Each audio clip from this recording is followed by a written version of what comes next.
First off, congratulations to Coach Pascual and Zenit for winning the game. From our point of view, I want to say that we picked things up defensively a lot in the second half. We kept them to 30 points instead of 40. We had much more deflections. I think we had 12 deflections. We got our hands on the basketballs much more. We had 3 deflections in the first. We got scored on for 6 points in isolated situations. We got scored on for 15 points in the first half on isolated situations. So I thought the guys took care of some things defensively. Now the challenge obviously then was scoring the basketball, especially if you can stop a team like Zenit at that rate. You know, we should be able to score a couple more buckets in transition, and we could not, which is a problem. I have to really credit the fans. They're a massive sixth man. We need them. We need them strongly. I thought they were fantastic. And a lot of credit goes out to them. Okay, questions? A couple of questions from Žalgiris Insider subscribers, and the first question is: at the end of the game, when there was a break in the game, what was struggling, the offensive end or the defensive end?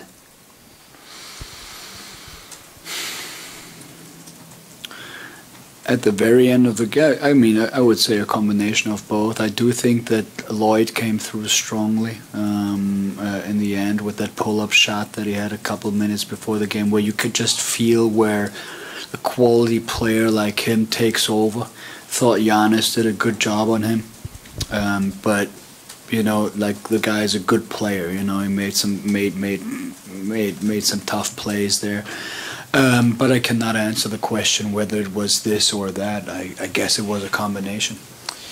And another question is: what does Žalgiris lack in order to use and amplify step-out defense aggressively, more aggressively?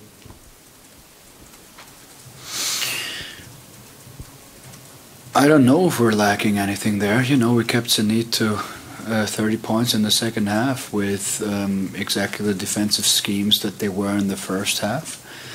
I do think that we've got to get better at what we're doing. You know, we obviously made massive defensive changes pretty late in the preseason because we felt we had to adjust out of certain reasons. So I think we'll be fine there.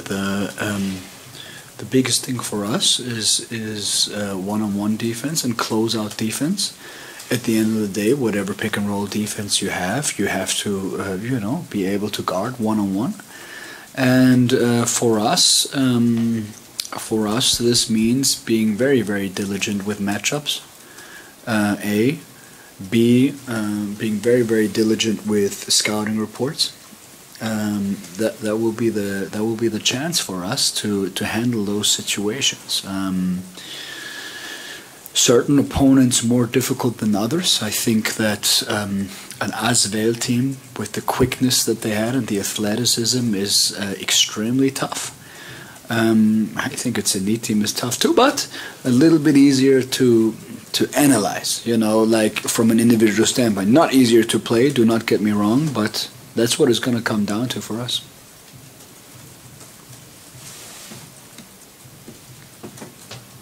Okay, thank you. Oh.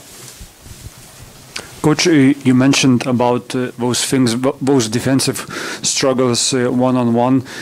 Is it that some of the guys, some of the personnel is not that good playing one-on-one, and maybe the team defense in that case has to be better? I would agree on that. I think we have to shrink the floor a lot in isolated situations. I will agree on that. Again, we made massive changes defensively in our pick and roll coverage because we felt we had to protect certain matchups. Yes, I'll agree.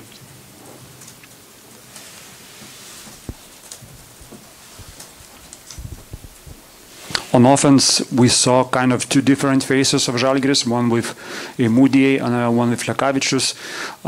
Did you expect Mudiay to have these kind of struggles, and how long do you think it will take for him to get better on the court?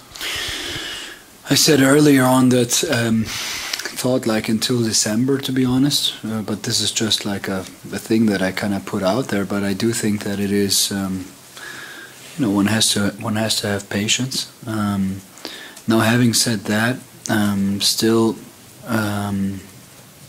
his strength is getting into the paint, and so far it hasn't been utilized. And we haven't really seen it consistently, let's put it like this, consistently, because obviously there have been games where he's shown a lot. I thought the first preseason game was a good spark, and then despite the competitive level being different in LKL than in EuroLeague, we've also seen really good sparks there. So, but we need it more consistently, and I'm optimistic that we'll get there.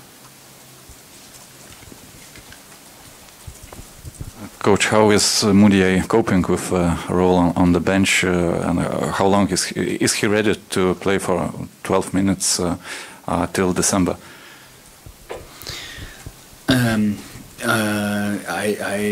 I think he's so far he's done a very good job of socializing with the group. Very good job of socializing with the culture, and I think he's totally fine because he's a very, very well reflected young man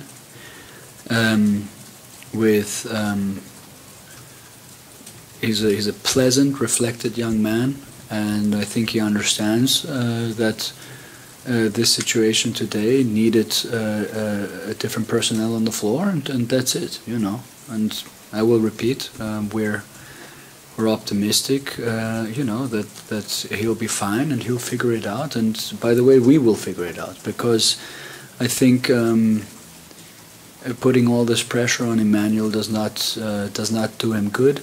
It's not fair, and we're in it together. Coach, you made the change in the starting five with Paulius Jankūnas being in the place of Tyler Kavanagh. Can you tell what was behind this decision, and how do you think it worked?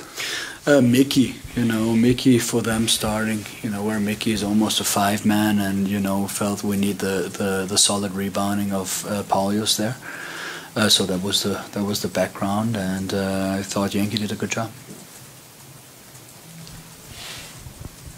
Yesterday, Paulius Motiejūnas said that possibly the team is going to look for addition, for a reinforcement. What do you think the team is lacking the most at the moment? In which positions? I know you would love me to answer this question, but I'll stay without a comment here. But do you feel like that new player, could be found soon? Do you have a deadline for that? I think you've got to, how should I say? There is no deadline. The deadline for that is like a EuroLeague trade deadline. I don't even know when that is. Sometime next year. So there's absolutely no deadline for that at all.